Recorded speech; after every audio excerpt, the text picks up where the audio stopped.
Start ಮಾಡಿ. Hello ಮಕ್ಕಳೇ, ಇವತ್ತು ನಾನು ನಿಮ್ಗೆ ಮಧ್ಯಾಂಕ ಅಂದ್ರೇನು, ರೂಢಿ ಬೆಲೆ ಅಂದ್ರೇನು, ಸರಾಸರಿ ಅಂದ್ರೇನು ಅನ್ನೋದನ್ನ ತಿಳಿಸ್ತೀನಿ. ಮೊದಲನೆಯದಾಗಿ ಸರಾಸರಿ ಆಲ್ರೆಡಿ ತಿಳಿಸಿದ್ದೇನೆ, ಅದರ ವ್ಯಾಖ್ಯಾನವನ್ನು ಹೇಳ್ತೇನೆ ನಿಮ್ಗೆ.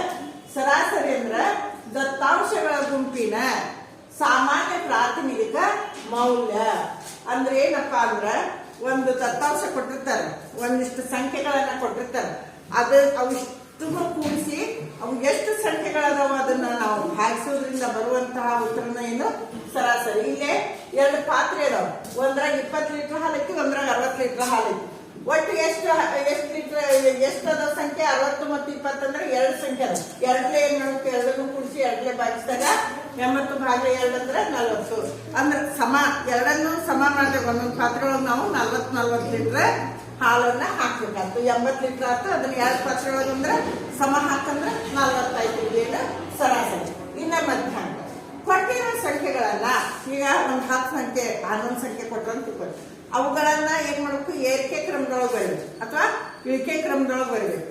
ಬರೆದ ಅದ್ರೊಳಗೆ ಮಧ್ಯದಲ್ಲಿ ಯಾವ ಸಂಖ್ಯೆ ಬರುತ್ತೆ ನೋಡ್ರಿ, ಅದೇ ಮಧ್ಯಾಂಕ.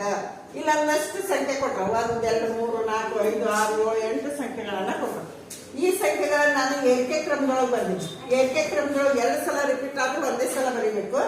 ಅದ್ರೊಳಗೆ ನಡುವೆ ಯಾವ್ದು ಬರುತ್ತ, ಮಧ್ಯದಲ್ಲಿ 35 ಬರುತ್ತಾ, ಇದೇನಪ್ಪ ಮಧ್ಯಾಂಕ. ಇನ್ನ ರೂಢಿ ಬೆಲೆ ಭಾವಿಸಿ ಇವೇನ್ ಸಂಖ್ಯೆ ಕೊಟ್ಟಾರಲ್ಲ, ಈ ಸಂಖ್ಯೆ ಒಳಗೆ ಹೆಚ್ಚು ಸಲ ಯಾವಾಗ ರಿಪೀಟ್ ಆಗೈತಿ, ಹೆಚ್ಚು ಸಲ ನಾವು ಯಾವ್ದನ್ನ ನೋಡ್ತೀವಿ.